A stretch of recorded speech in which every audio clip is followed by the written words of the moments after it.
ವೀಕ್ಷಕರೇ ನಮಸ್ಕಾರ. ವಿಜಯ ಕರ್ನಾಟಕ ವೆಬ್ಗೆ ಸ್ವಾಗತ. ಇವತ್ತಿನ ವಿಶೇಷ ಸಂದರ್ಶನದಲ್ಲಿ ನಾವು ಒಂದು ಬಹಳ ಇಂಪಾರ್ಟೆಂಟ್ ವಿಷಯವನ್ನ ಮಾತಾಡ್ತಿದೀವಿ. ಬಹಳಷ್ಟು ಜನಕ್ಕೆ ದುಬೈಗೆ ಹೋಗ್ಬೇಕು, ದುಬೈಯಲ್ಲಿ ಕೆಲಸ ಮಾಡ್ಬೇಕು, ದುಬೈಯಲ್ಲಿ ಸೆಟ್ಲ್ ಆಗ್ಬೇಕು ಅನ್ನೋ ಕನ್ಸಿರುತ್ತೆ. ಅದು ಯಾವ ರೀತಿ ಹೇಗೆ ಎಂಬುದು ಅವ್ರಿಗೆ ಗೊತ್ತಿರಲ್ಲ.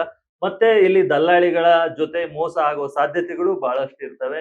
ಏನು ಗೊತ್ತಿಲ್ಲದೆ ಹೋಗಿ ಮೋಸ ಆಗಿ ವಾಪಸ್ ಬಂದಿರೋ ಸಾಧ್ಯತೆಗಳು ಇವೆ. ಅದಕ್ಕಾಗಿ ಈ ವಿಡಿಯೋದಲ್ಲಿ ದುಬೈಗೆ ಹೋಗೋದು ಹೇಗೆ, ಕೆಲಸ ಮಾಡೋದು ಹೇಗೆ, ಜಾಬ್ ಅನ್ನ ಯಾವ ರೀತಿ ತಗೋಬೇಕು ಅನ್ನೋದ್ರ ಬಗ್ಗೆ ವಿಡಿಯೋದಲ್ಲಿ ಮಾತಾಡ್ತಾ ಹೋಗ್ತೀವಿ. ನಮ್ ಜೊತೆ ದುಬೈನ ಹೆಮ್ಮೆಯ ಕನ್ನಡಿಗ ರಫೀಕ್ ಅಲಿ ಅವರಿದ್ದಾರೆ. ಇವರು ಕೊಡಗಿನವರು. ಇಲ್ಲಿಂದ ಹೋಗಿ ಅಲ್ಲಿ ಬಹಳಷ್ಟು ಸಾಧನೆಗಳನ್ನ ಮಾಡಿದ್ದಾರೆ. ಇತ್ತೀಚೆಗೆ ಇವರಿಗೆ ಕೊರೋನಾ ಹೀರೋಸ್, ಕೋವಿಡ್ ಹೀರೋಸ್ ಎಂಬ ಪ್ರಶಸ್ತಿಯನ್ನ ಅಲ್ಲಿನ ದುಬೈನ ಯುವರಾಜರು ಕೂಡ ಕೊಟ್ಟಿದ್ದಾರೆ. ಅವ್ರ ಜೊತೆ ಮಾತಾಡ್ತಾ ಹೋಗೋಣ. ದುಬೈನ ಪರಿಸ್ಥಿತಿ ಹೇಗಿದೆ, ಕಾಸ್ಟ್ ಆಫ್ ಲಿವಿಂಗ್ ಏನು, ಜಾಬ್ ಹುಡ್ಕೋದು ಹೇಗೆ, ಇವರ ಕನ್ನಡ ಸಂಘಟನೆಗಳು ಏನೆಲ್ಲ ಕೆಲಸ ಮಾಡ್ತವೆ ಎಂಬುದನ್ನ ಈ ವಿಡಿಯೋದಲ್ಲಿ ನೋಡ್ತಾ ಹೋಗೋಣ. ಬನ್ನಿ ಅವರನ್ನ ಸ್ವಾಗತಿಸೋಣ. ಸರ್ ನಮಸ್ತೆ, ಕಾರ್ಯಕ್ರಮಕ್ಕೆ ಸ್ವಾಗತ. ನಮಸ್ಕಾರ. ವಿಜಯ ಕರ್ನಾಟಕ ತಂಡಕ್ಕೆ ನನಗೆ ಈ ಒಂದು ಅನುವು ಮಾಡಿಕೊಟ್ಟ ವಿಜಯ ಕರ್ನಾಟಕ ತಂಡಕ್ಕೆ ಧನ್ಯವಾದಗಳು. ಪಯಣ ಅಂತ ಹೇಳಿದ್ರೆ ನಾನು ಮೂಲತಃ ಒಂದು ಬಡ ಕುಟುಂಬದಿಂದ ಬಂದ ವ್ಯಕ್ತಿ. ಸೊ ನನ್ನ ಈ ಒಂದು ವೇದಿಕೆ ತನಕ ತರಕ್ಕೆ ನನ್ನ ಪೇರೆಂಟ್ಸ್, ತಂದೆ ತಾಯಿ ಅಥವಾ ನನ್ನ ಅಣ್ಣಂದಿಯರೇ ಕಾರಣ. ಅವರು ಓದಿಸಿದ ಆ ಒಂದು ಕಾರಣದಿಂದ ನಾನು ಡಿಗ್ರಿ ಸಹ ಕನ್ನಡ ಮಾಧ್ಯಮದಲ್ಲೇ ಕಲಿತು ಇವತ್ತು ಕನ್ನಡವನ್ನು ಅಪ್ಪಿಕೊಂಡೇ ಇರೋದಕ್ಕೇನೆ ನನಗೆ ಇಲ್ಲಿ ಇಷ್ಟೊಂದು ನನಗೆ ಒಂದು ಗೌರವ ಈ ಒಂದು ವೇದಿಕೆ ತಲುಪಕ್ಕೆ ಬಂದಿದ್ದೀನಿ ಅಂತ ಹೇಳಕ್ಕೆ ಇಷ್ಟಪಡ್ತಾ ಇದ್ದೀನಿ.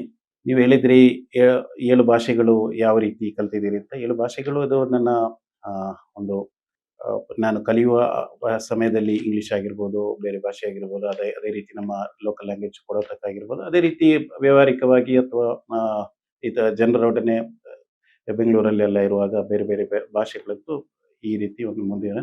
ಆದರೆ ಇಂಗ್ಲೀಷೇ ಕಲಿತು ನಾವು ಮುಂದುವರಿಬೇಕು ಅಂತಿಲ್ಲ. ಎಲ್ಲ ಭಾಷೆಗಳು ಕಲಿತರೂ ನಾವು ಮುಂದುವರಿಬೋದು. ಆದರೆ ಇಂಗ್ಲೀಷು ಇಂಟರ್ನ್ಯಾಷನಲ್ ಲೆವೆಲಲ್ಲಿ ಒಂದು ಬೇಕಾದ ಭಾಷೆ ಅಂತಾನೆ ಹೇಳ್ಬೋದು. ಓಕೆ, ಈಗ ಕೊಡಗಿನಿಂದ ದುಬೈಗೆ ಹೋಗೋಕೆ ಫಸ್ಟ್ ಟೈಮ್ ಒಂದು ಫ್ಲೈಟ್ ಹತ್ತೀರಿ. ಅವತ್ ನಿಮ್ಗೆ ಏನ್ ಅನ್ಸಿರುತ್ತೆ? ಆ ಕ್ಷಣ ನೆನಪಿದ್ಯಾ? ಮತ್ತೆ ಅವತ್ತು ನಿಮ್ಮ ಜೇಬಲ್ಲಿದ್ದ ದುಡ್ಡೆಷ್ಟು? ಕನ್ಸು ಏನಾಗಿತ್ತು ಅಂತ? ಮೊದಲು ನಾನು ಕೊಡಗಿನಿಂದ ಹೋಗಿದ್ದು ಯಾವ ರೀತಿ ಅಂತ ಹೇಳಿದ್ರೆ, ಒಂದು ವಿಸಿಟ್ ವೀಸಾ ತೆಗೆದುಬಿಟ್ಟು ಅಲ್ಲಿ ಜಾಬ್ ಸರ್ಚಿಂಗ್ ಅಂತ ಹೋಗೋದು. ಯಾಕೆಂತ ಹೇಳಿದ್ರೆ ಇತ್ತೀಚಿನ ದಿನಗಳಲ್ಲಿ ಡೈರೆಕ್ಟ್ ಅಲ್ಲಿ ಜಾಬ್ ರಿಕ್ರೂಟ್ಮೆಂಟ್ ದುಬೈ ಕಡೆಯಿಂದ ನಡೆಯೋದು ಕಷ್ಟ. ಸೊ ಅಲ್ಲಿ ಹೋಗಿ ನನ್ನ ಪರ್ಸನಲ್ ರೆಸ್ಯೂಮ್ ಅನ್ನ ತೆಗೆದು ಆಫೀಸ್ ಕಚೇರಿಗಳಿಗೆ ತೆರಳಿ, ಬಿಲ್ಡಿಂಗ್ಗಳಿಗೆ ತೆರಳಿ ಕೆಲಸ ಹುಡುಕಿ ಕೆಲಸ. ಸೊ ಅಫ್ಕೋರ್ಸ್ ನನ್ನ ಮೊದಲ ಪಯಣಕ್ಕೂ ನನ್ನ ಕುಟುಂಬದವರೇ ನನಗೆ ಸಹಾಯ ಮಾಡಿದ್ರು. ಸೊ ಅದನ್ನ ಸಹ ನಾನು ನೆನೆಸ್ಕೊಳ್ತೀನಿ. ಭಾರತದಲ್ಲಿ ಕೂತು ದುಬೈ ಕನ್ಸು ಕಾಣ್ತಾರೆ. ಆಗ್ಲೇ ನಾನು ಮೊದಲೇ ಇಂಟರ್ವ್ಯೂದಲ್ಲಿ ಕೊಡುವಾಗ್ಲೇ ಹೇಳಿದ್ದೆ, ದುಬೈಲಿ ಸೆಟ್ಲ್ ಆಗ್ಬೇಕು ಅಂತಾರೆ, ದುಬೈಲಿ ಜಾಬ್ ತಗೋಬೇಕು ಅಂತಾರೆ. ಬಟ್ ದುಬೈನ ಒಂದಿಷ್ಟು ರಿಯಾಲಿಟಿ ಇರ್ತವೆ, ಕರಾಳ ಸತ್ಯಗಳು ಇರ್ತವೆ. ಅದನ್ನ ನೀವು ನಮ್ಮ ವೀಕ್ಷಕರಿಗೆ ಹೇಳ್ಬೋದಾ ಅಂತ? ಹೌದು, ಕರಾಳ ಸತ್ಯ ಅಂತ ಹೇಳಿದ್ರೆ ಮೊದಲನೇದಾಗಿ ನೀವು ಈಗ ಜಾಬ್ ಹುಡುಕೋರಿಗೆ ಒಂದು ಟಾಪಿಕ್ ಇಟ್ಟು ಮಾತಾಡೋದ್ರಿಂದ ಅದ್ರ ವಿಷಯವಾಗಿ ನಾವು ಹೆಚ್ಚಿನ ಹೊತ್ತು ಹೇಳ್ಬೇಕಾಗುತ್ತೆ. ದುಬೈ ಒಂದು ಮಾಯಾನಗರಿ ಅಂತಾನೆ ಹೇಳ್ಬೋದು. ದೊಡ್ಡ ದೊಡ್ಡ ಕಟ್ಟಡಗಳು, ಐಷಾರಾಮಿ ಹೋಟೆಲ್ಗಳು ಇರುವ ಒಂದು ಇದೆ. ಸೊ ಆಗ ನಾವು ಅಫ್ಕೋರ್ಸ್ ನಾವೊಂದು ನಮ್ಮ ಒಂದು ಒಳ್ಳೆ ಎಜುಕೇಶನ್ ಪಡೆದು ಹೋಗಿ ಒಳ್ಳೆ ನಮ್ಮ ಪ್ರೊಫೈಲು ಅಥವಾ ಕೌಶಲ್ಯ ಇದ್ರೆ ಖಂಡಿತ ನಮ್ಗೆ ಒಳ್ಳೆ ಜಾಬ್ ಸಿಗುತ್ತೆ, ಹಾಗಂತಲ್ಲ. ಸೊ ದುಬೈಯಲ್ಲೂ ಕಡಿಮೆ ಸಂಬಳ, ಕಡಿಮೆ ಒಂದು ಜೀವನ ನಡೆಸೋರು ಇದ್ದಾರೆ, ಇಲ್ಲ ಅಂತಲ್ಲ. ಸೊ ನನ್ನ ಸಜೆಷನ್, ಯಾರಾದರೂ ಈ ಜಾಬ್ ಸರ್ಚಿಗೆಲ್ಲ ಹೋಗೋದಾದ್ರೆ ಖಂಡಿತ ನೀವು ಒಳ್ಳೆ ವಿದ್ಯಾಭ್ಯಾಸ ಪಡೆದು ಒಳ್ಳೆ ವಿವಿಧ ರೀತಿಯ ಕೌಶಲ್ಯಗಳನ್ನ ಒಂದು ಎಲ್ಲ ಇಟ್ಬಿಟ್ಟು ನೀವು ಬರೋದು ಒಳ್ಳೇದು ಅಂತ ಹೇಳ್ತಾ ಇದ್ದೀನಿ. ಅಂದ್ರೆ ಈಗ ನಾರ್ಮಲ್ ಆಗಿ ಈಗ AI ಟೆಕ್ ಬೂಮ್ ಆಗ್ತಿದೆ, ದೊಡ್ಡ ಮಟ್ಟದಲ್ಲಿ ಆಗ್ತಿದೆ. ಅಲ್ಲಿ ಡಾಟಾ ಸೆಂಟರ್ಗಳು ಎಲ್ಲ ಬರ್ತಿದಾವೆ. ಬಟ್ ಇಂಡಿಯನ್ ಡಿಗ್ರೀಸ್ಗೆ, ಆರ್ಟ್ಸ್, ಕಾಮರ್ಸ್ ಇಂಥ ಎಲ್ಲ ಡಿಗ್ರೀಸ್ಗೆ ಅಲ್ಲಿ ವ್ಯಾಲ್ಯೂ ಇದೆಯಾ? ಹೌದು, ದುಬೈ ಅಂತ ಹೇಳಿದ್ರೆ ಮೊದಲನೇದಾಗಿ ಟೂರಿಸ್ಟ್ ಮತ್ತೆ ಈ ಒಂದು ಕಮರ್ಷಿಯಲ್ ಬಿಸ್ನೆಸ್ ಹಬ್ ಅಂತ ಹೇಳ್ಬೋದು. ದುಬೈ ಬೇರೆ ಅರಬ್ ಕಂಟ್ರಿ ತರ ಪೆಟ್ರೋಲ್ ಇಂದ ಮುಂದೆ ಬಂದ ಒಂದು ಕಂಟ್ರಿ ಅಲ್ಲ. ಅವರು ಮೊದಲನೇದಾಗಿ ಟೂರಿಸಮ್ ಬಿಸ್ನೆಸ್ ಹಬ್ ಆಗಿರೋದ್ರಿಂದ 192 ದೇಶಗಳಿಂದನೂ ಅಲ್ಲಿ ಜನ, ಯಾಕೆಂತ ಹೇಳಿದ್ರೆ ಅಲ್ಲಿ ಟ್ಯಾಕ್ಸ್ ಕಡಿಮೆ ದುಬೈಯಲ್ಲಿ. ಆಗ ಆ ಬಿಸ್ನೆಸ್ ಹಬ್ ಆಗಿರೋದ್ರಿಂದ ಕಮರ್ಷಿಯಲಿ 192 ದೇಶಗಳಿಂದ ಅಲ್ಲಿ ಟ್ಯಾಕ್ಸ್ ಕಡಿಮೆ ಇರೋದ್ರಿಂದ ಜನಗಳೆಲ್ಲ ಥಿಂಗ್ಸ್ ನ ತಗೊಳಕ್ಕೆ ಅಲ್ಲಿ ಏನೇ ಬರ್ತಾರೆ. ಸೊ ಆಗ ನಾನು ಜಾಬ್ ಹುಡುಕೋರಿಗೆ ಜಾಸ್ತಿ, ನೀವು ಒಂದು ಕಮರ್ಷಿಯಲ್ ಒಂದು ಬಿಸ್ನೆಸ್ ರಿಲೇಟೆಡ್ ಆ ಒಂದು ಕ್ಯಾಟಗರಿಯಲ್ಲಿ ಇನ್ನೂ ಇರುತ್ತೆ.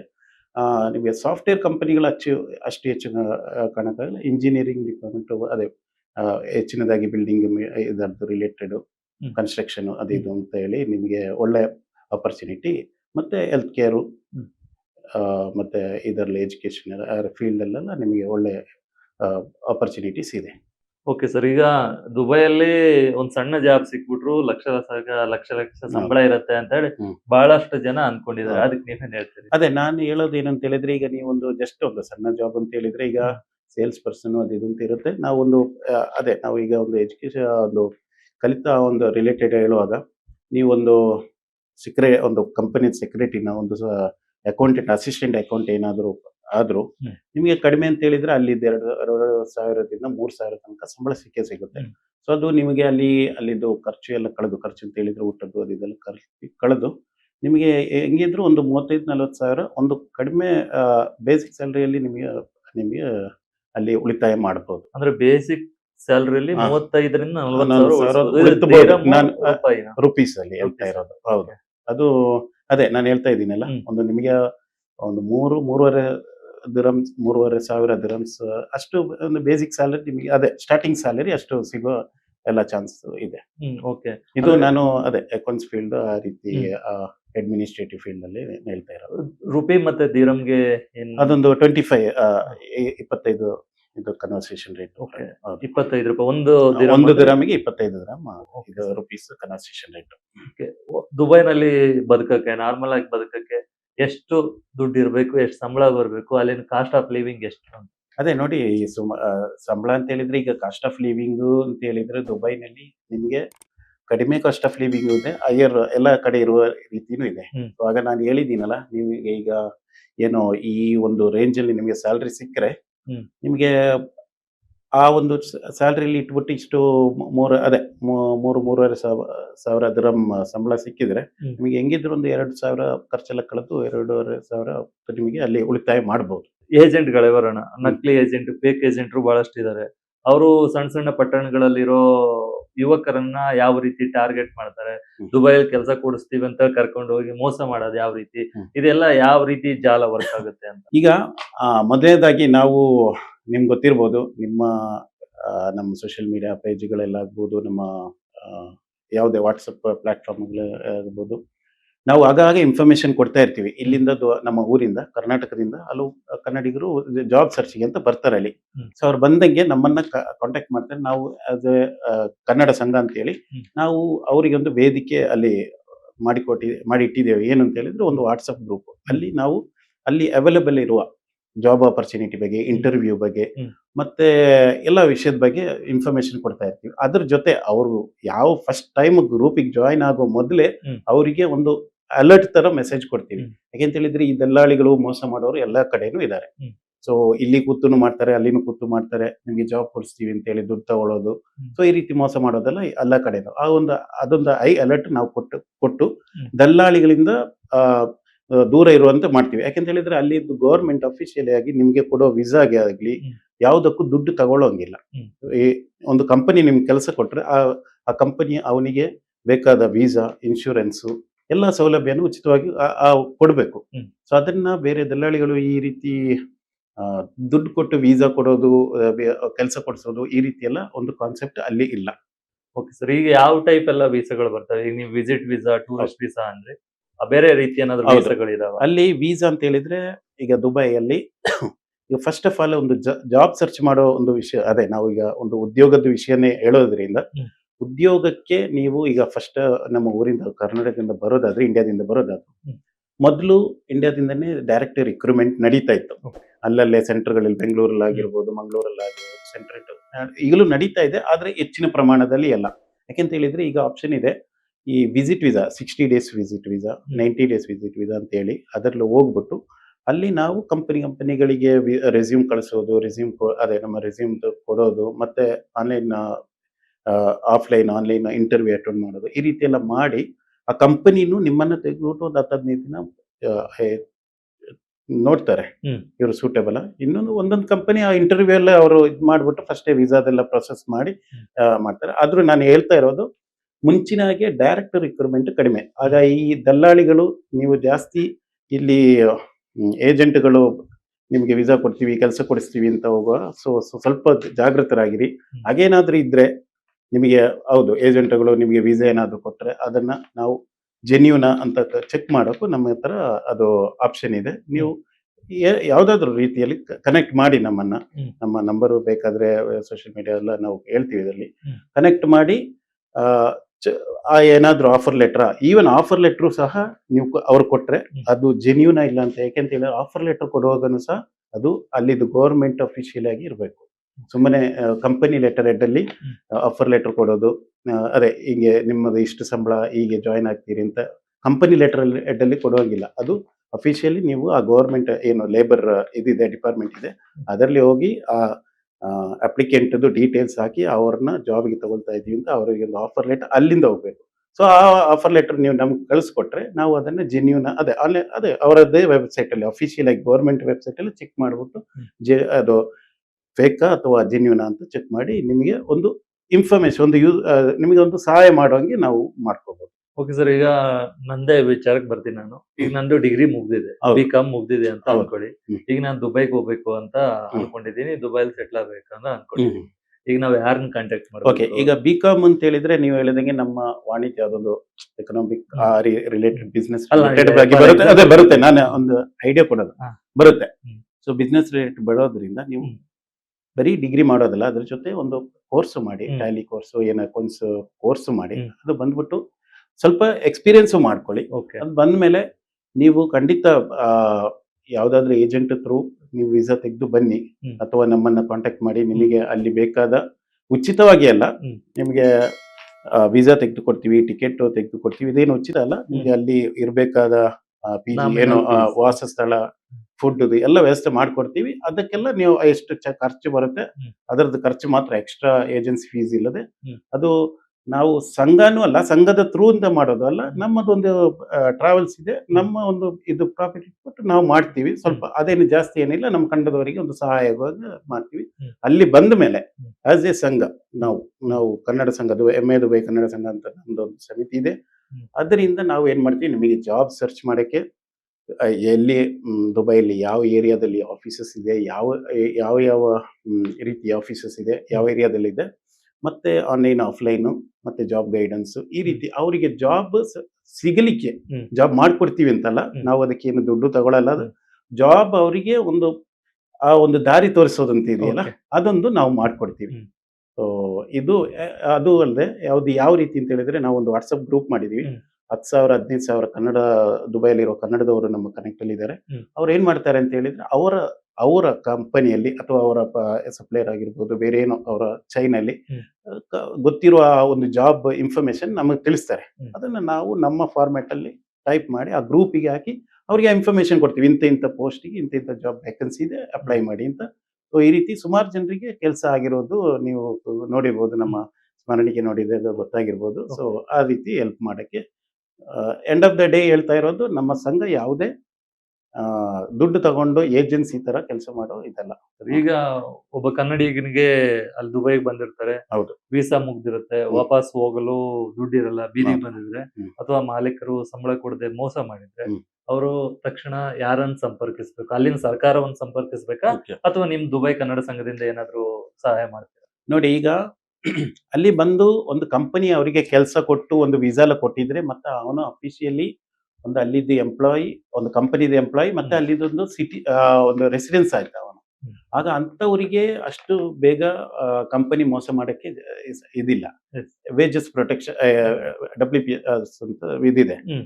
ಆ ಒಂದು ಸಿಸ್ಟಮ್ ಇರೋದ್ರಿಂದ ನೀವು ಕಂಪನಿಯವರು ಆ ವ್ಯಕ್ತಿಗೆ ಎಲ್ಲಾ ತಿಂಗಳು government through bank through pay ಮಾಡಬೇಕು. ಆ ಪೇ ಮಾಡಿಲ್ಲ ಅಂತೇಳಿ ಗವರ್ಮೆಂಟ್ ಗೊತ್ತಾಗುತ್ತೆ, ಕಂಪನಿ ಬ್ಲಾಕ್ ಆಗುತ್ತೆ. ಹ್ಮ್. ಸೊ ಆ ರೀತಿ ಕಂಪನಿ ಮೋಸ ಮಾಡೋ, ಸ್ಯಾಲರಿಯಲ್ಲಿ ಮೋಸ ಮಾಡೋ ಇದು ಕಡಿಮೆ. ಹ್ಮ್.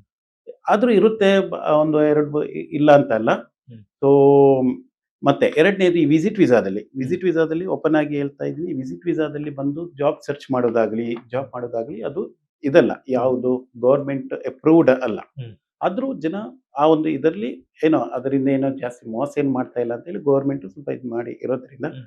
ಆದ್ರೆ ನೀವು ಈ ವಿಸಿಟ್ ವೀಸಾದಲ್ಲಿ ಬಂದು ಕೆಲಸ ಮಾಡಿ ನಿಮಗೆ ಕಂಪನಿ ಸಂಬಳ ಕೊಡ್ಲಿಲ್ಲ ಅಂತ ಹೇಳಿದ್ರೆ, ಈವನ್ ನಿಮಗೆ ಕೇಸು ಸಹ ಮಾಡಕ್ಕಾಗಲ್ಲ ಲೇಬರ್ ಕೋರ್ಟ್ಗೆ. ಹ್ಮ್. ಯಾಕಂದ್ರೆ ನೀವು ಆಲ್ರೆಡಿ ಯಾವುದಕ್ಕೂ ಇನ್ನೂ ಲಿಂಕ್ ಆಗಿಲ್ಲ, ಲೇಬರ್ಗೆ ನಿಮ್ಮ ಇದು ವಿಸಾ ಆಗಲಿ ಅಥವಾ ಕಂಪನಿಯಲ್ಲಿ ನಿಮ್ಮ ಎಂಪ್ಲಾಯ್ಮೆಂಟ್ ನೋಂದಣಿ ಆಗಲಿಲ್ಲ, ಲೀಗಲಿ ಅಲ್ಲ. ಲೀಗಲಿ ಅಲ್ಲ. ಹ್ಮ್. ಸೊ ಅದು ಅವ್ರು ಕೊಟ್ರೆ ವಿಸಿಟ್ ಅಲ್ಲಿ ಬಂದು ಕೊಟ್ಟಾಗ ಕೊಟ್ರಾಯ್ತು, ಇಲ್ಲ ನಾವೇನಾದ್ರು ಮಾತಾಡಿ ಸಿಕ್ಕಿದ್ರೆ ಆಯ್ತು. ಸೊ ಇದು ಒಂದು ವಿಷಯ. ಅದೇ ರೀತಿ ಸಂಬಳದ್ದು ಆ ರೀತಿ. ಬೇರೆ ಏನಾದ್ರು ಅವರಿಗೆ ಅಫ್ಕೋರ್ಸ್ ಅವರು ನೀವು ಹೇಳಿದಂಗೆ ಹೋಗಕ್ಕೆ ಕಷ್ಟಪಟ್ಟು ಅವರು ಈವನ್ ಅವನಿಗೆ ಟಿಕೆಟ್ ಇಲ್ಲ ಅಂತ ಹೇಳಿದ್ರೆ, ನಾವು ನಮ್ಮ ಸಂಘದ ಸಂಘ ಅಂತ ಹೇಳಿದ್ರೆ ನಮ್ಮ ಎಲ್ಲ ಕನ್ನಡಿಗರು ಅವರ ದಾನಿಗಳ ಸಹಾಯದಿಂದ ಮತ್ತೆ ಇಂಡಿಯನ್ ಎಂಬಸಿ ಎಲ್ಲ ಸೇರಿ ನಾವು ಅವರಿಗೆ ಖಂಡಿತ ಊರಿಗೆ ಕಳಿಸೋ ಇದು ಮಾಡೇ ಮಾಡ್ತೀವಿ ನಾವು. ಓಕೆ ಸರ್, ಈಗ ಬಹಳಷ್ಟು ಕೇಸ್ಗಳಾಗ್ತವೆ, ಚೆಕ್ ಹೌದು. ಬೌನ್ಸ್ ಕೇಸ್ಗಳಿದಾವೆ, ಬಹಳಷ್ಟು ಸಿವಿಲ್ ಕೇಸ್ಗಳು ಇರ್ತವೆ. ಹೌದು. ಅಂತ ಕೇಸ್ಗಳಾಗಿ ಟ್ರಾವೆಲ್ ಬ್ಯಾನ್ ಆಗಿ ದುಬೈನಲ್ಲೇ ಬಹಳಷ್ಟು ಜನ ಉಳ್ಕೊಂಡಿರ್ತಾರೆ. ಹ್ಮ್. ಅವರು ಔಟ್ ಪಾಸ್ ತಗೊಂಡು ವಾಪಸ್ ತಾಯ್ನಾಡಿಗೆ ಬರೋದು ಯಾವ ರೀತಿ, ಅದಕ್ಕೇನಾದ್ರು ಪ್ರೋಸೆಸ್ ಹೇಳ್ಬೋದಾ? ಹೌದು. ಈ ಔಟ್ ಪಾಸ್ ಸಿಸ್ಟಮ್ ಅಂತ ಹೇಳಿದ್ರೆ ನಿಮ್ದು ಅಲ್ಲಿ ಎಲ್ಲಾನು ಕ್ಲಿಯರ್ ಇರಬೇಕು. ಬರೀ Okay. ಓವರ್ ಸ್ಟೇ ಆದ್ರೆ ಮಾತ್ರ ನಿಮಗೆ ಔಟ್ ಪಾಸ್ ಸಿಸ್ಟಮ್. ಹ್ಮ್. ಈ ಇದು ಇದು ಫೈನಾನ್ಷಿಯಲ್ ಕೇಸ್ ಏನು ಹ್ಮ್. ಚೆಕ್ ಬೌನ್ಸ್ ಅದೆಲ್ಲ ಆ ರಿಲೇಟೆಡ್ ಬರುತ್ತೆ. ಹ್ಮ್. ಸೊ ಅವನಿಗೆ ಅದು ಗವರ್ಮೆಂಟ್ ಅದೇ ಅಲ್ಲಿದ್ದು ನ್ಯಾಯಾಲಯ ಅವನಿಗೆ ಇದಾಕಿರೋದು ಏನು ಟ್ರಾವೆಲ್ ಬ್ಯಾನ್. ಎಲ್ಲಿ ತನಕ ನೀವು ಕ್ಲಿಯರ್ ಮಾಡಲ್ಲ ನಿಮಗೆ ಹೋಗಕ್ಕಾಗಲ್ಲ ಅಂತ. ಹ್ಮ್. ಸೊ ಆ ಒಂದು ಟೈಮಲ್ಲಿ ಅವರಿಗೆ ಇದು ಮಾಡಕ್ಕಾಗಲ್ಲ, ಏನು ಔಟ್ ಪಾಸ್ ತೆಗೋಕಲ್ಲ. ಹ್ಮ್. ಔಟ್ ಪಾಸ್ ಯಾರಿಗೆ ಅಂತ ಹೇಳಿದ್ರೆ ವಿಸಿಟ್ ವಿಸಾದಲ್ಲಿ ಬಂದು ಓವರ್ ಸ್ಟೇ ಆಗಿ ಹ್ಮ್. ಫೈನ್ ಎಲ್ಲ ಕಟ್ಟದೆ, ಓವರ್ ಸ್ಟೇ ಆಗಿ ಫೈನ್ ಕಟ್ಟಕ್ಕಾಗದೆ, ಮತ್ತೆ ಬೇರೆ ವೀಸಾ ಅದೇ ರೆಸಿಡೆನ್ಸ್ ವೀಸಾ ಕ್ಯಾನ್ಸಲ್ ಮಾಡಿದ ನಂತರ, ಅವನಿಗೆ ಯಾವುದೇ ಕೇಸ್ ಇರಬಾರ್ದು, ಸಿವಿಲ್ ಕೇಸ್ ಇರಬಾರ್ದು, ಬೇರೆ ಏನೋ ಕೇಸ್ ಇರಬಾರ್ದು, ಅಂಥವ್ರನಿಗೆ ಔಟ್ ಪಾಸ್ ತೆಗೆದು ಕಳಿಸ್ಬೋದು. ಅದೇ ನೀವು ಸಿವಿಲ್ ಕೇಸ್ ಇದಿಲ್ಲ ಇದ್ರೆ ಒಂದು ಏನು ಚೆಕ್ ಬೌನ್ಸ್ ಮೋಸ್ಟ್ಲಿ ರೆಂಟ್ದು ಇರುತ್ತೆ, ಅವ್ರ ಜೊತೆ ಮಾತಾಡಿ ಅಥವಾ ಬ್ಯಾಂಕ್ ಜೊತೆ ಕ್ರೆಡಿಟ್ ಕಾರ್ಡು ಅಥವಾ ಬೇರೆ ಏನೋ ಪೇಮೆಂಟು EMI ಅದೆಲ್ಲ ಸೆಟ್ ಅಲ್ಲಿ ಒಂದು ಡೀಲ್ ಮಾಡೋಕ್ಕೂ ಒಂದು ಸ್ವಲ್ಪ ಪರ್ಸೆಂಟೇಜ್ ಎಲ್ಲ ಕಟ್ಟಿ ಬ್ಯಾಂಕ್ ಅವರಿಗೆ ಇದು ಮಾಡೋಕ್ಕೆಲ್ಲ ಅವಕಾಶ ಇದೆ. ಸೊ ಆ ರೀತಿ ಮಾಡಿ ಅವರು ಇದನ್ನ ಟ್ರಾವೆಲ್ ಬ್ಯಾನ್ ರಿಮೂವ್ ಮಾಡಿದ ಮೇಲೇನೆ ಅವರಿಗೆ ಊರಿಗೆ ಬರೋಕ್ಕಾಗೋದು. ಟ್ರಾವೆಲ್ ಬ್ಯಾನ್ ರಿಮೂವ್ ಮಾಡೋಕ್ಕೆ ಸಂಘದ ಕಡೆಯಿಂದ ಯಾವುದೇ ಹೆಲ್ಪ್ ಮಾಡೋಕ್ಕಾಗಲ್ಲ. ಯಾಕೆಂತ ಹೇಳಿದ್ರೆ ಅದು ಲೀಗಲಿ ಅಲ್ಲ. ಹೌದು.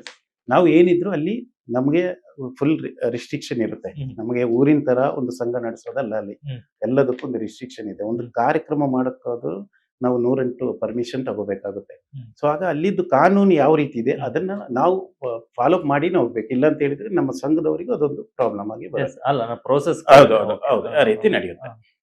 ಈಗ ಕೋವಿಡ್ ಟೈಮಿಗೆ ಬರೋಣ ಸರ್. ಹೌದು. ಕೋವಿಡ್ ಟೈಮಲ್ಲಿ ಬಹಳಷ್ಟು ವಿಚಾರಗಳು ಇಡೀ ವಿಶ್ವದಲ್ಲಿ ನಡೆದು ಬಹಳಷ್ಟು ದುರಂತಗಳು ಸಂಭವಿಸಿದ್ವು. ನೀವು ಅತ್ಯಂತ ಅಪಾಯಕಾರಿ ಝೋನ್ ಏನಿದೆ ದೇರಾ ದುಬೈನಲ್ಲಿ ಹೌದು. ನಿಮ್ ಪ್ರಾಣದ ಅಂಗನೆ ತೊರೆದು ಬಹಳಷ್ಟು ಫೈಟ್ ಮಾಡಿ ಬಹಳಷ್ಟು ಜನರ ಜೀವವನ್ನ ಉಳಿಸಿದ್ರಿ. ಅದನ್ನ ಹೇಳ್ಬೋದಾ? ಅಂದ್ರೆ ಆವತ್ತಿನ ಘಟನೆಗಳು ದುಬೈನಲ್ಲಿ ಯಾವ ರೀತಿ ಇದ್ವು? ನೀವು ಹೌದು. ಅವತ್ತು ದುಬೈನಲ್ಲಿ ಇದ್ರಿ. ಹೌದು. ಕೋವಿಡ್ ಟೈಮ್ ನಿಮ್ಗೆ ಗೊತ್ತಿದೆ, ವಿಷಾದ್ಯಂತ ಅದೊಂದು ಮಾರಕ ಕಾಯಿಲೆ ಇದಾಗಿ ನಾವು ಜನಗಳೆಲ್ಲ ಎದುರ್ಕೊಳ್ತಾ ಇದ್ರು. ಈವನ್ ನಮ್ಮ ಅದೇ ನೀವು ಹೇಳಿದ ಆ ದೇರಾ ದುಬೈ ರೋಡಲ್ಲಿ ಒಬ್ರು ಬಿದ್ದು ನರಳಾಡಿ ಅದೆಲ್ಲ ಆಮೇಲೆ ಗೊತ್ತಾಯ್ತು ಅದು ಫೇಕ್ ಅಂತ. ಹ್ಮ್. ನರಳಾಡಿ ಸಾಯ್ತಾ ಇದ್ರು, ಯಾರು ಹೋಗ್ತಾ ಇಲ್ಲ ಅವ್ರ ಹತ್ರ ಅಂತೆಲ್ಲ. ಸೊ ಯಾರು ಮನುಷ್ಯ ಎಷ್ಟೋ ದೂರದಿಂದ ಈವನ್ ಉಸಿರಾಟನೂ ಅವ್ರದ್ದು ನೋಡಕ್ಕೂ ಭಯ ಪಡೋ ಒಂದು ಸಮಯದಲ್ಲಿ ಹ್ಮ್. ಏನೋ ನಮಗೆ ಬಹಳ ಮೆಸೇಜ್ ಈ ಸಂಘದಲ್ಲಿ ಇರೋದ್ರಿಂದ ನಾವು ಒಂದು ಸಾಮಾಜಿಕ ಸೇವೆ ಮಾಡೋದ್ರಿಂದ ನಮಗೆ ಹಲವು ಕರೆಗಳು ಮತ್ತು ಮೆಸೇಜ್ಗಳು ಬರ್ತಾ ಇತ್ತು. ಈವನ್ ಒಂದಿನ 3 ದಿನದಿಂದ ಊಟ ಮಾಡಲಿಲ್ಲ. ಯಾಕೆಂದ್ರೆ ಸಡನ್ಲಿ ಒಂದು ಕೆಲಸ ಕಳೆದುಕೊಂಡ್ರು. ನಿಮ್ಗೆ ಗೊತ್ತಿರ್ಬೋದು, ಒಂದು ತಿಂಗಳಲ್ಲಿ ಅವರಿಗೆ ಸಿಗುವ ಇದರಿಂದ ಎಲ್ಲ ಖರ್ಚು ಅದು ಇದಂತ ಮಾಡ್ತಾ ಇದ್ರು. ಒಂದು ಸಣ್ಣ ಮಟ್ಟದ ಫ್ಯಾಮಿಲಿಗಳೆಲ್ಲ ಈ ರೀತಿ ನಡ್ಕೊಂಡು ಹೋಗ್ತಾ ಇದ್ರು ಲೇಬರ್ ಕ್ಯಾಂಪ್ಗಳಲ್ಲೆಲ್ಲ. ಆಗ ಈವನ್ ಒಂದು ಸಣ್ಣ ಮಗು 6 ತಿಂಗಳು 7 ತಿಂಗಳದ ಮಗು, ಆ ಮಗುವಿಗೆ ಹಾಲು ಕೊಡೋಕ್ಕೂ ಅದೇ 1 ವರ್ಷದ ಮಗುವಿಗೆ ಹಾಲು ಇಲ್ಲ, ಡಬ್ಬೆ ಇಲ್ಲ ಅಂತೇಳಿ ಹೇಳಿ ಹೀಗೆ ಅದರ ತಾಯಿ ಗೋಳಾಡುವಾಗ ಆ ರೀತಿ ಸುಮಾರು ಸನ್ನಿವೇಶ ಬಂದಾಗ ಏನೋ ನಾವೊಂದು ಅಲ್ಲಿನ ಗೌರ್ಮೆಂಟ್ ಸಹ ಈ ಮುಂದಕ್ಕೆ ಬಂತು ಇಂಥ ಜನರನ್ನ ಏನು ಹೆಲ್ಪ್ ಮಾಡಬೇಕು ಅಂತ. ಸೊ ಮೊದಲಿಗೆ ನಾವು ಆ ಗೌರ್ಮೆಂಟ್ ಇಂದ ಏನು ಸಿಗುತ್ತೆ, ಆ ಗೌರ್ಮೆಂಟ್ ಅವರು ಆ ಒಂದು ಏರಿಯಾನೇ ಬ್ಲಾಕ್ ಮಾಡಿದ್ರು. ಇಲ್ಲಿಂದ ಜನ ಹೊರಗಡೆ ಹೋಗ್ಬಾರ್ದು, ಒಳಗಡೆನೂ ಬರಬಾರ್ದು. ಆ ಏರಿಯಾದಲ್ಲಿರುವ ಜನರಿಗೆ ದುಬೈ ಗೌರ್ಮೆಂಟ್ ಅವರು ಅವರಿಗಿರುವ 3 ಟೈಮ್ಸ್ ಫುಡ್ಡು ಮತ್ತೆ ಏನು ಬೇಕೋ ಎಲ್ಲ ಸಪ್ಲೈ ಮಾಡ್ತಾರೆ. ಮೊದಲಿಗೆ ಅಲ್ಲಿ ಸೇರಿ ನಂತರ ಅದು ಸಹ ಇದು ಏನು ಇನ್ನೂ ಸಹ ಹೆಚ್ಚಿನ ಬೇಡಿಕೆ ಬಂದಾಗ ನಾವು ನಮ್ಮ ಕನ್ನಡದ ಜನತೆಗೇನೆ ಗ್ರೂಪ್ಗಳಲ್ಲಿ ಮುಖಾಂತರ ಅವ್ರನ್ನ ಸ್ವಲ್ಪ ವಿಚಾರಿಸಿ ರಿಕ್ವೆಸ್ಟ್ ಮಾಡಿಕೊಂಡಾಗ ಹಲವು ದಾನಿಗಳು ಮುಂದೆ ಬಂದ ಅವು ಮತ್ತೆ ಇಂಥ ಕಷ್ಟದಲ್ಲಿರೋ ಫ್ಯಾಮಿಲಿಗಳಿಗೆ ನಾವು ಆಹಾರ ಕಿಟ್ ತಲುಪಿಸೋದಾಗಲಿ, ಮತ್ತೆ ಬೇರೆ ಏನು ಅಗತ್ಯ ವಸ್ತುಗಳು ನೀವು ತಲುಪಿಸೋ ಕೆಲಸಕ್ಕೆ ನಾವು ಮುಂದೆ ಬಂದ್ವಿ. ಸೊ ಅದಕ್ಕೆಲ್ಲ ಪ್ರೇರಣೆ ಒಂದು ಮಾನವೀಯ ಯಾಕೆಂದ್ರೆ ನಾವೆಲ್ಲ ಒಂದು ಬಡ ಕುಟುಂಬದಿಂದ ಬಂದಿದ್ದು. ಮೊದಲು ನಾನೇ ಆ ಒಂದು ಇದು ತೆಗೆದುಬಿಟ್ಟು ನಮ್ಮ ಸಂಘದವರೆಲ್ಲ ಜೊತೆ ಸೇರಿ ಎಲ್ಲರೂ ನಮ್ಮ ಸಂಘ ಅಂತಲ್ಲ ಹಲವು ಹಲವು ಜನರು ಜೊತೆ ಸೇರಿ ಈ ಒಂದು ಮಾನವೀಯ ಕಾರ್ಯಕ್ಕೆ ಮುಂದೆ ಬಂದರು. ಸರ್, ಈ ಸೇವೆಯನ್ನು ಗುರುತಿಸಿ ದುಬೈನ ಯುವರಾಜ ಶೇಖ್ ಅಂದಾನ್ ಅವರು ನಿಮ್ಗೆ ಕೋವಿಡ್ ಹೀರೋ ಪ್ರಶಸ್ತಿಯನ್ನು ಕೂಡ ಕೊಡ್ತಾರೆ. ಹ್ಮ್. ಆ ಕ್ಷಣ ಯಾವ ರೀತಿ ಇತ್ತು? ಯಾಕಂದ್ರೆ ಕೊಡಗಿನ ಸಾಮಾನ್ಯ ಹುಡುಗ ನೀವು, ಒಬ್ಬ ದುಬೈ ರಾಜಮನೆತನದ ದೊರೆ ಜೊತೆ ನೀವು ಒಂದು ಪ್ರಶಸ್ತಿಯನ್ನು ಸ್ವೀಕರಿಸ್ತೀರಂದ್ರೆ ಹ್ಮ್. ಬಹಳ ಖುಷಿಯಾಗಿರುತ್ತೆ, ಬಹಳ ಹೆಮ್ಮೆ ಆಗಿರುತ್ತೆ. ಹೌದು, ಅದನ್ನ ಹಂಚ್ಕೊಳ್ಳಿ. ನಿಜವಾಗ್ಲೂ ಅದು ನನ್ನ ಜೀವನದಲ್ಲಿ ಒಂದು ಸಂತಸದ ಮತ್ತು ಮರೆಯಲಾದ ಕ್ಷಣ. ಆಕ್ಚುಲಿ ದುಬೈ ಯುವರಾಜರ ಕೈಯಿಂದ ಅಂತ ಹೇಳಿದ್ರೆ ಅದೇ ಈ ಕೋವಿಡ್ ಸಮಯದಲ್ಲಿ ಯಾರೆಲ್ಲ ಕೋವಿಡ್ ವಾಲಂಟಿಯರ್ಸ್ ಆಗಿ ಕೆಲಸ ಮಾಡಿದ್ರು ಸರ್ಕಾರದ ಅಧೀನದಲ್ಲಿ ದುಬೈ ಗೌರ್ಮೆಂಟ್ ಮತ್ತೆ ದುಬೈ ಪೊಲೀಸರ ಜೊತೆ. ಸೊ ದುಬೈ ಪೊಲೀಸರ ಜೊತೆ ನಾನು ಮೇನ್ ಆಗಿ ಮಾಡಿರೋದೇ ಕೋವಿಡ್ ರೋಗಿಗಳನ್ನ ಆಸ್ಪತ್ರೆಗೆ ದಾಖಲಿಸೋ ಕೆಲಸ. ಮತ್ತೆ ಇದೆ ಅದೇ ದುಬೈ ಹೆಲ್ತ್ ಅಥಾರಿಟಿ ಮತ್ತೆ ದುಬೈ ಪೊಲೀಸ್ ಅವರ ಜೊತೆ ಸೇರಿ ಮತ್ತೆ ಅದೇ ರೀತಿ ಫುಡ್ ಕಿಟ್ ಎಲ್ಲ ವಿತರಿಸೋ. ಸೊ ಇದನ್ನ ಮನಗೊಂಡು ನಮ್ಮ ಅದೇ ಆ ಒಂದು ಸೇವೆ ಸಲ್ಲಿಸಿದ ವಾಲಂಟಿಯರ್ಸ್ಗೆ ಎಲ್ಲ ದೇಶಗಳಿಂದ ಇದ್ರು.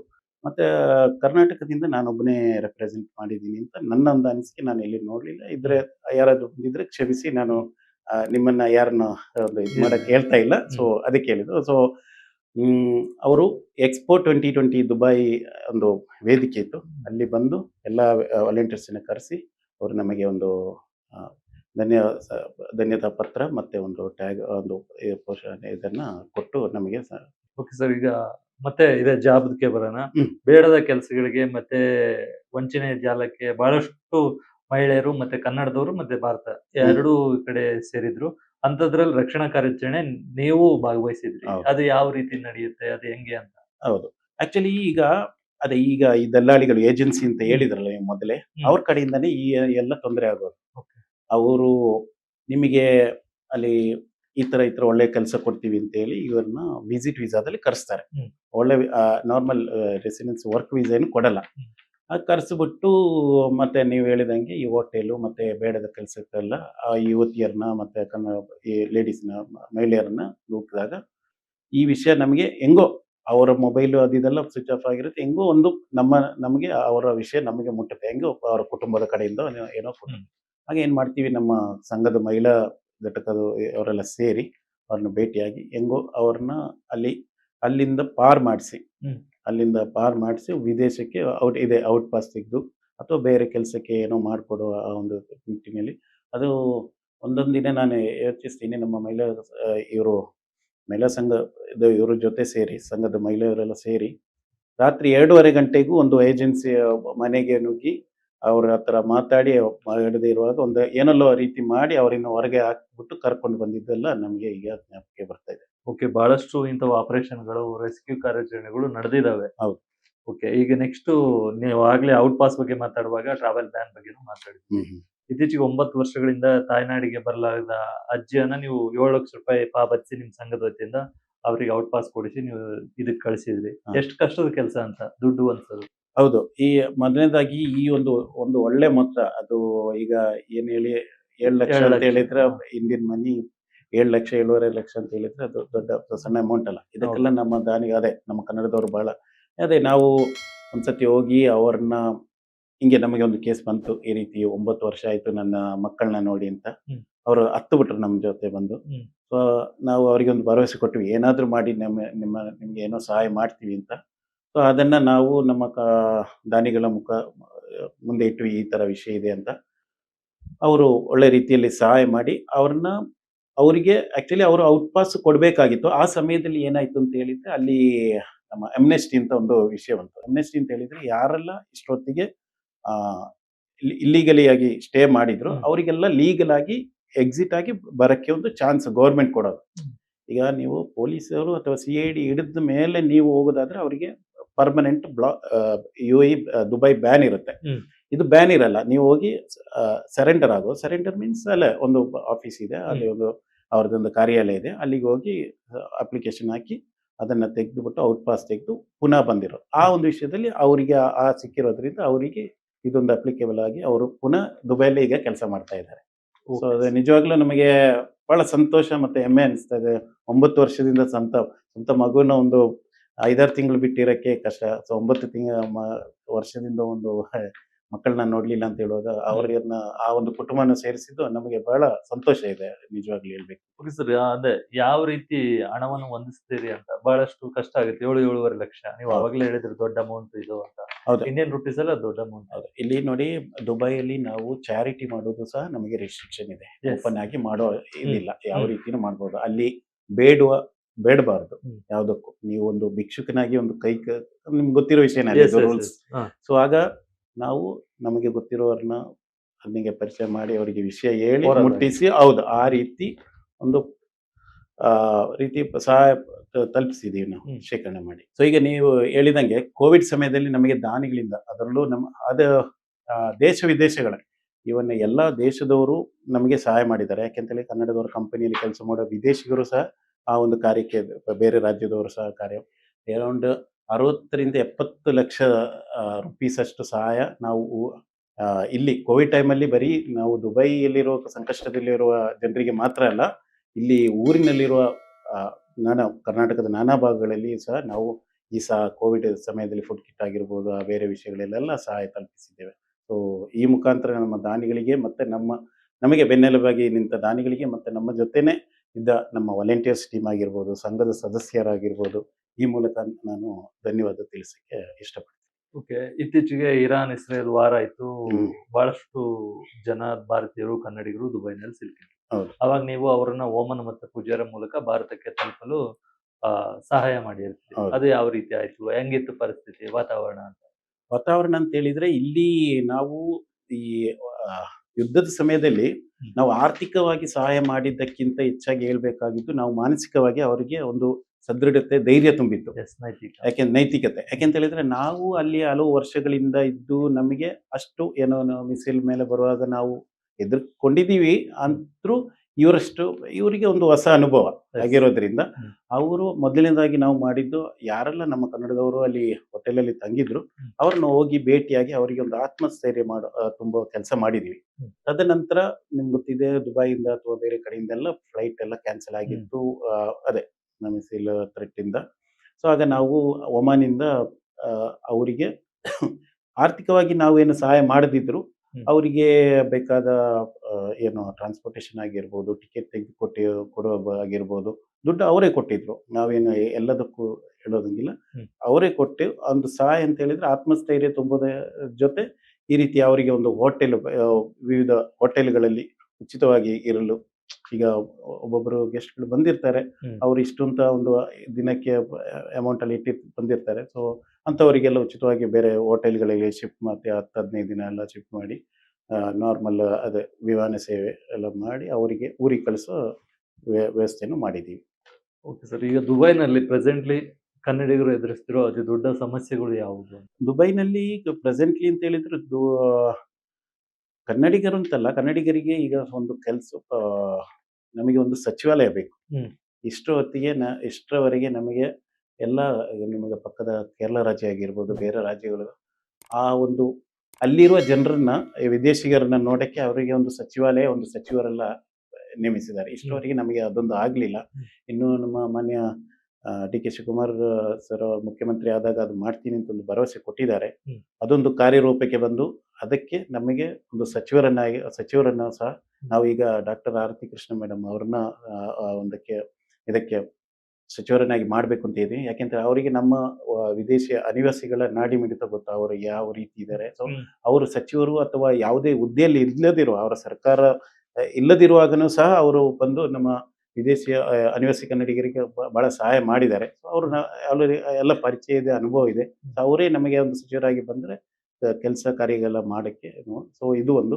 ಮತ್ತೆ ಎರಡನೇದು ಅಂತೇಳಿ ದುಬೈ ಬಿಟ್ಟು ಬೇರೆ ಎಮಿರೇಟ್ಸಿಗೆ, ಅಬುದಾಬಿ, ಫುಜೇರಾ ಆ ಕಡೆ ಎಲ್ಲ ಕನ್ನಡಿಗರಿಗೆ ಸ್ವಲ್ಪ ವೀಸಾ ಪ್ರಾಬ್ಲಮ್ ಆಗ್ತಾ ಇದೆ. ಅದು ವೀಸಾ ಪ್ರಾಬ್ಲಮ್ ಅಂತ ಹೇಳಿದ್ರೆ ಏನು ನಮಗೂ ಎಕ್ಸಾಕ್ಟ್ಲಿ ಇಶ್ಯೂ ಏನು ಅಂತ ಗೊತ್ತಿಲ್ಲ. ಸೆಕ್ಯೂರಿಟಿ ರೀಸನ್ ಅಂತ ಹೇಳ್ತಾ ಇದ್ದಾರೆ. ಅದು ಏನೆಲ್ಲೋ ಇದಾಗಿ, ಸೊ ಅದು ಒಂದು ಸಹ ನಮಗೆ ಆ ವೀಸಾ ಪ್ರಾಬ್ಲಮ್ದು ಒಂದು ಸಹ ಈ ಸಚಿವಾಲಯದ, ಅದು ಸೆಂಟ್ರಲ್ ಗೌರ್ಮೆಂಟೇ ಅದನ್ನ ನೇರವಾಗಿ ಇದು ಮಾಡಿಬಿಟ್ಟು ಹಸ್ತಕ್ಷೇಪ ಮಾಡಿ ಅದನ್ನ ನಮಗೆ ಒಂದು ಕನ್ನಡದವರಿಗೆ, ಯೂಶುವಲಿ ಬೇರೆ ರಾಜ್ಯದವರಿಗೆ ಇದೆ. ಸೊ ನಮ್ಮ ಒಂದು ಪ್ರಾಬ್ಲಮ್ ಈ ರೀತಿ ಇದೆ.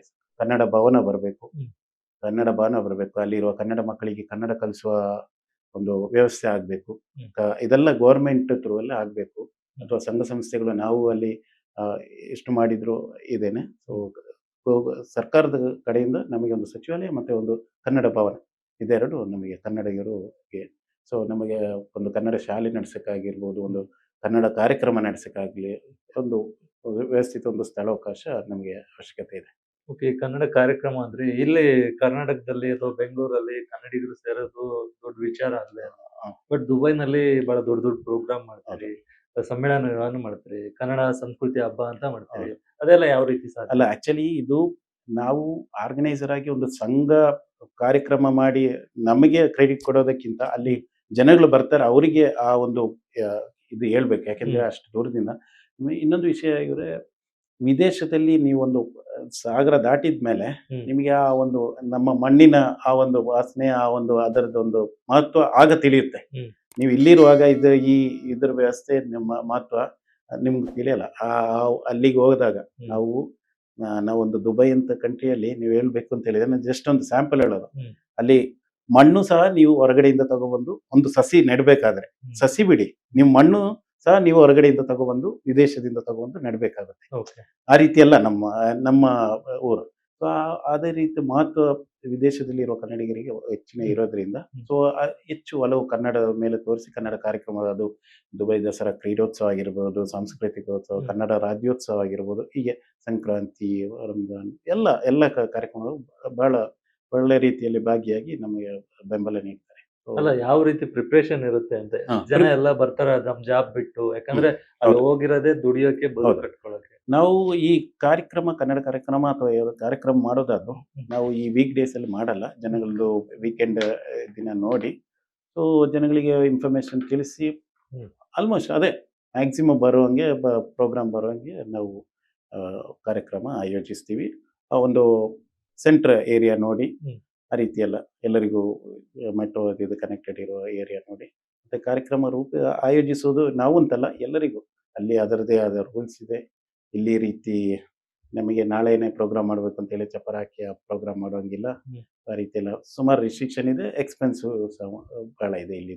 ಓಕೆ ಸರ್, ಕೊನೆಯದಾಗಿ ಈಗ ಯಾರಾದ್ರೂ ಕರ್ನಾಟಕದಿಂದ ಅಥವಾ ಭಾರತದಿಂದ ಈ ನಿಮ್ಮ ವಿಡಿಯೋನ ನೋಡಿ ದುಬೈಯಲ್ಲಿ ಕೆಲಸ ಮಾಡ್ಬೇಕು ಅಂತ ಹೋಗಂಗಿದ್ರೆ ಅವ್ರು ಏನ್ ಪಾಲಿಸ್ಬೇಕು? ಒಂದ್ 3-4 ಟಿಪ್ಸ್ ಹೇಳಿದ್ರೆ. ಹೌದು, ಏನಂತ ಹೇಳಿದ್ರೆ, ನೀವು ಬರೀ ಡಿಗ್ರಿ ಜೊತೆ ನೀವು ಈ ತರ ಯಾವುದೇ ರೀತಿ ಒಂದು ಎಕ್ಸ್ಟ್ರಾ ಸ್ಕಿಲ್ಸ್ ಏನಾದ್ರು ಒಂದು ಇಟ್ಬಿಟ್ಟು ನಿಮಗೆ ಸ್ವಲ್ಪ ಎಕ್ಸ್ಪೀರಿಯನ್ಸ್ ಇತ್ತು, ಏಜೆನ್ಸಿ ಥ್ರೂ ಅಂತ ಹೇಳಿದ್ರೆ, ಏಜೆನ್ಸಿ ಇಲ್ಲ ಅಂತಲ್ಲ, ಒಳ್ಳೆ ಏಜೆನ್ಸಿ ನಮಗೂ ಯಾವ ಲಿಸ್ಟ್ ಔಟ್ ಮಾಡೋಕ್ಕಾಗಲ್ಲ, ಇರ್ತಾರೆ. ಆದ್ರೂ 95% ಫೇಕ್ ಏಜೆನ್ಸೀಸ್ ನಿಮ್ಮಿಂದ ದುಡ್ಡು ಕಳಿಸ್ಕೊಳ್ಳೋರೆ.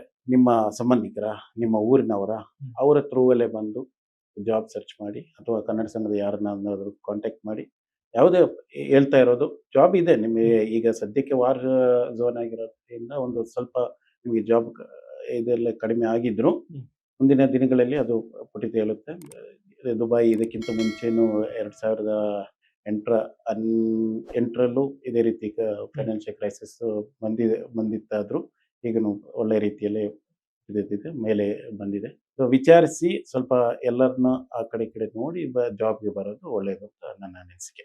ಓಕೆ, ಸಾಫ್ಟ್ ಸ್ಕಿಲ್ ಇರಬೇಕು, ಫೇಕ್ ಏಜೆಂಟ್ ಗಳನ್ನ ಸ್ವಲ್ಪ ದೂರ ಇಡಬೇಕು, ಮತ್ತೆ ಹತ್ತಿರದವ್ರನ್ನ ವಿಚಾರಿಸಿ. ಹೌದು. ಓಕೆ ವೀಕ್ಷಕರೇ, ಬಹಳಷ್ಟು ವಿಷಯಗಳನ್ನ ನಾವು ಇವತ್ತಿನ ಸಂದರ್ಶನದಲ್ಲಿ ನೋಡಿದ್ವಿ. ದುಬೈಗೆ ಹೋಗೋ ಕನ್ಸು ಇಟ್ಕೊಂಡವ್ರಿಗೆ ಈ ಸಂದರ್ಶನ ಉಪಯುಕ್ತ ಆಗುತ್ತೆ ಅಂತ ಹೇಳಿ ನಾನು ಅನ್ಕೊಂಡಿದ್ದೀನಿ. ನಮ್ಮ ಬಿಡುವಿಲ್ಲದ ಸಮಯದಲ್ಲೂ ದುಬೈನಿಂದ ಕರ್ನಾಟಕಕ್ಕೆ ಬಂದಾಗ ನಮ್ಮ ಸಂದರ್ಶನಕ್ಕೆ ಅವರು ಒಪ್ಪಿ ಬಂದಿದ್ರು. ರಫೀಕ್ ಅಲಿ ಅವರನ್ನ ಮಾತಾಡಿಸಿದ್ದಕ್ಕೆ ಬಹಳ ಸಂತೋಷ ಆಯ್ತು. ಈ ಸಂದರ್ಶನ ನಿಮ್ಗೆ ಬಹಳಷ್ಟು ಅನುಕೂಲ ಆಗಿರುತ್ತೆ ಅಂತ ಹೇಳಿ ನಾನು ಅನ್ಕೊಂಡಿದ್ದೀನಿ. ರಫೀಕ್ ಅವರಿಗೆ ನಮಸ್ಕಾರ ಸರ್, ಧನ್ಯವಾದ. ಥ್ಯಾಂಕ್ ಯು ಎಲ್ಲರಿಗೂ ಥ್ಯಾಂಕ್ ಯು. ಓಕೆ ವೀಕ್ಷಕರೇ, ಮುಂದಿನ ಮತ್ತೊಂದು ಸಂದರ್ಶನದಲ್ಲಿ ಇಂತಹದ್ದೇ ವಿಶೇಷ ವಿಷಯವನ್ನು ಇಟ್ಕೊಂಡು ನಾನು ನಿಮ್ಮ ಮುಂದೆ ಬರ್ತೀನಿ. ಅಲ್ಲಿವರೆಗೂ ವಿಜಯ ಕರ್ನಾಟಕ ವೆಬ್ ಅನ್ನ ತಪ್ಪದೆ ನೋಡ್ತೀರಿ. ಇದೇ ರೀತಿ ಹೆಚ್ಚಿನ ವಿಡಿಯೋಗಳಿಗಾಗಿ ವಿಜಯ ಕರ್ನಾಟಕ ವೆಬ್ ಅನ್ನ ಫೇಸ್ಬುಕ್, ಯೂಟ್ಯೂಬ್ ಮತ್ತು ಇನ್ಸ್ಟಾಗ್ರಾಮ್ ನಲ್ಲಿ ಫಾಲೋ ಮಾಡಿ. ಧನ್ಯವಾದ.